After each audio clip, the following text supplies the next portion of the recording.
I just felt very nostalgic a moment ago because I thought of Swamiji, and the last time I saw Swamiji in the body was here in Chennai, just a little over a year ago, and a few tears just came to my eyes as I thought of him. But I'm going to tell you some stories, and most of the stories are the little few moments that I have spent with Swamiji, and sometimes it was only 1 or 2 words, but those were very powerful times. So I want to tell you those little stories. First, I'll tell you a story about one of our Berkeley members. One time, we were having a group meditation, kind of like this, maybe this many people, and he was in the group, and Swamiji was there, and one of the members was yawning and going and kind of sleepy, and this person was very judgmental about that person, thinking he shouldn't be yawning when Swamiji's with us in our presence, and being mentally very judgmental instead of meditating himself. And then all of a sudden he's looking up and Swami makes a big yawn, goes and opens his eyes and just looks straight at that person. And he was like, I wasn't there, he told me this story, and he said, I'm never going to be judgmental again. He was like just shocked that Swami would know, and so that was a story that was one of his stories, but he said he'll never forget that story, and it was a great lesson learned. Personally, I've had a few opportunities to be with Swamiji, and most of those came with my time in India here. One of them did come before I came to India, and that was probably 12 to 15 years ago when I was made a minister, and Swamiji came to our Berkeley group. We had a room maybe twice this big. That was our satsang room, and Swamiji is a very humble disciple of Master. And, just like if Swamiji was coming here, you're busy getting everything, you want everything just perfect. And so we had the flowers and the altar. And then at the last minute, someone put Swamiji's picture on the altar right up close. And I didn't notice, but Swamiji, when he was with us, he didn't like that. So he made a comment to me and said, I didn't have my spiritual name, it was Nancy then, but he said, what is that picture doing there? Only the masters are avatars and they're on the altar. Please remove that picture. So I did and put it on the side. And Swamiji is sometimes just a few words made a big difference in your life, and that incident it showed me his humility and his lack of ego, and he didn't want to be up there. Also, Swamiji is our guru, and we place him up there, but in himself he always put Master and Babaji and everybody. Those are the avatars. And those are the people that he wanted us to look up to. The first time I came to India with a group of Ananda devotees was in 2003. And we came on pilgrimage, and we went to all the different pilgrimage centers. We even went up as far as Badrinath. But we went to Rishikesh and Hardwar and many different temples, and went around for 3 weeks. And then we had our last maybe 5 days in Gurgaon. And at that time, Swamiji was doing his filming. He was filming, I think it was the Hindu Way of Awakening, or it was the TV shows. And they were conversations.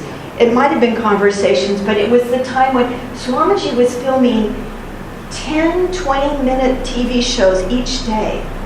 I mean, he'd get up, have breakfast, and then he'd go film.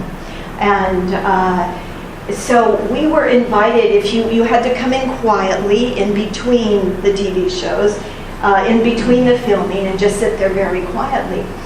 And so I was sneaking in, and Swamiji said, "Welcome, old friend," to me. And I was like, "Oh, wow, friend," and he welcomed me. I know if Swamiji smiles at you, you get very happy. And, that's the child in all of us, especially if he's your guru and your teacher, you're just like, oh, but to say, "Welcome, old friend," it was like, I was very happy, but then I thought, welcome and friend, but old friend, what does old friend mean? And, at that moment I didn't think of it, but later I did. And so, to me, old friend meant that this was my teacher, my guru, and old meant we had been together many, many lifetimes. And he was welcoming me back. That, again, in this lifetime, I'm with him to help him disseminate Master's work. And that realization didn't hit me for a long time, that that's what it meant. It also, as now I've been coming to India for over 10 years, I feel that those 3 words also awakened old samskars I have with my connection with India. I feel very comfortable here, sometimes more comfortable than back home in California. There's something about the spirit of the people, the spirituality that just opens my heart and makes me just feel in the right place. And so those 3 words, "welcome, old friend," opened up those Indian samskars and just made me just love India. And that's come over the period of 10 years. And after that, I went back to the United States and met Dhyanaji, who was coming to work in India. And at that time, I don't know if she knew it was going to be her permanent home, but she asked me, she said, "Will you come to India with me and come visit?" And I said, "Sure, yes, I'd be happy to." And that has started a long relationship that I think Swamiji started by saying, "Welcome, old friend." I've been coming every year to help spread Master's work, to help start new centers, and work with Dhyanaji. It's only 3 weeks a year, but those 3 weeks are 100% working for God, Guru, and Swamiji to help spread this work. And so I'm very happy to be here with all of you tonight and meet the wonderful people of Chennai as well, because I was here last year, but this is my first opportunity to meet all of you. Let me see. So I kept coming to India every year. Now it's been over 10 years. And maybe about 5 years ago, usually I would come at the Mahasamadhi time, because in Gurgaon we would have a big celebration. There would be Westerners would come, and Europeans, and, people from California and Europe, and people from Mumbai, and people from everywhere would come, and we would do a big celebration. Sometimes there were about 200 people. Jyotish Devi would come, and Swamiji would be there, and it was a very special time.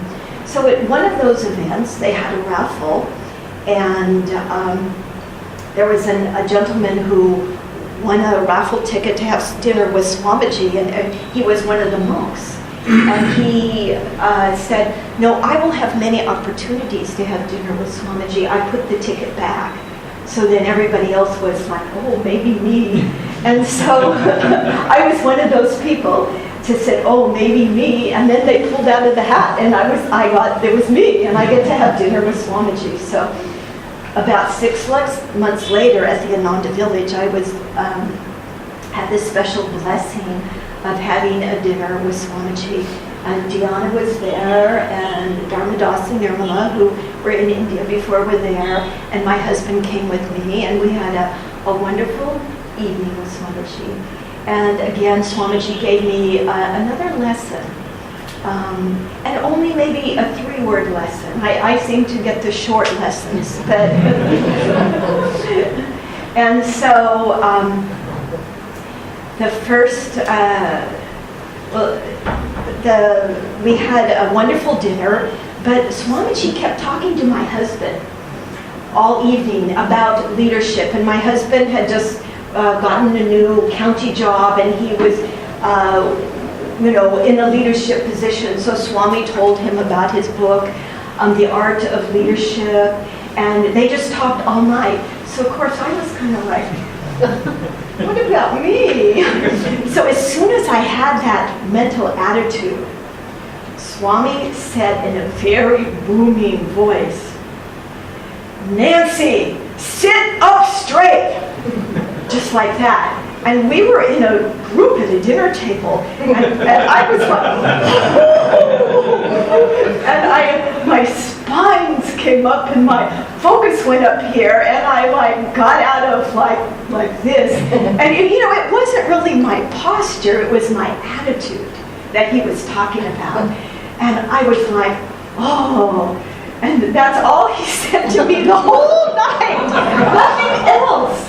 And, I was like, so, but I have to tell you, that's the most wonderful blessing. Because if he had said many, many things to me, I to this day wouldn't remember. Because he maybe had said 100 things and we talked about.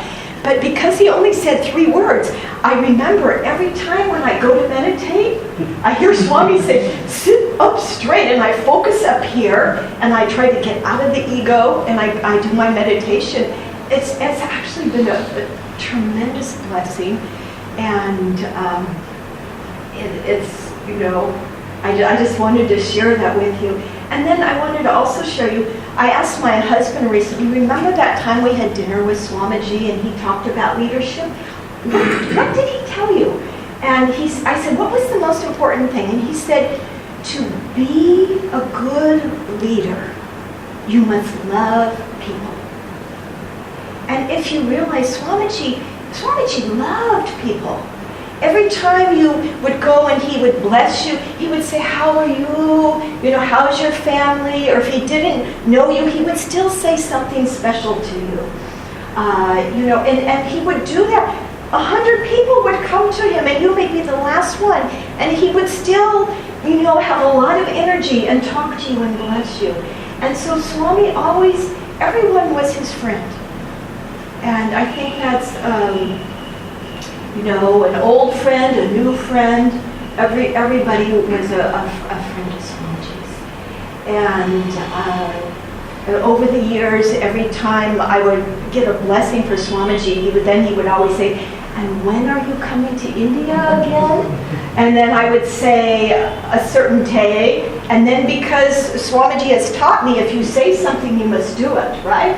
So once I put it in the ether and then I said it, then I made it happen. So if I said I was coming, in the next Mahasamadhi, I would come. And so then I would just have many opportunities just to see Swami help spread this work. And all the Acharyas here have done just a wonderful job just bringing Babaji and Guruji's, Yogananda's work to India. And especially Swamiji, being, in his 80s, he came to India. And most people in their 80s, they retire. They go home and sit in front of the TV, but not Swamiji. He's writing books, he's lecturing, up until the very end. And the last little bit I want to share with you is the last time I saw Swamiji was here. That's why I just had a few tears, because it was at that wonderful talk, and I'm sure some of you were there. I think it was I want to call it the music hall, the Music Academy last year. It was just packed. There must have been 2,000 people, because people were standing and people were everywhere. And he gave them just wonderful, just heartfelt devotional talk. And afterwards, Dhyanaji and I had the blessing to be with a group of people and the other Acharyas having dinner with Swamiji. And one of the one of the things he said at that dinner was, we were talking of many different things and about the work in India and how it is spreading in the different centers. And then he said, Chennai needs a center. I can feel the love and devotion from all the people here. We must have a center here. And then he says, I think Dharmaraj and Dharmini would be the best people to come to Chennai. Do you think they'll come? So here they are, and here you are, and it's such a blessing that they're here for you. And that was Swamiji's, one of his, that was last January. That is one of his special wishes. So you're so blessed to have them and to be here. So thank you.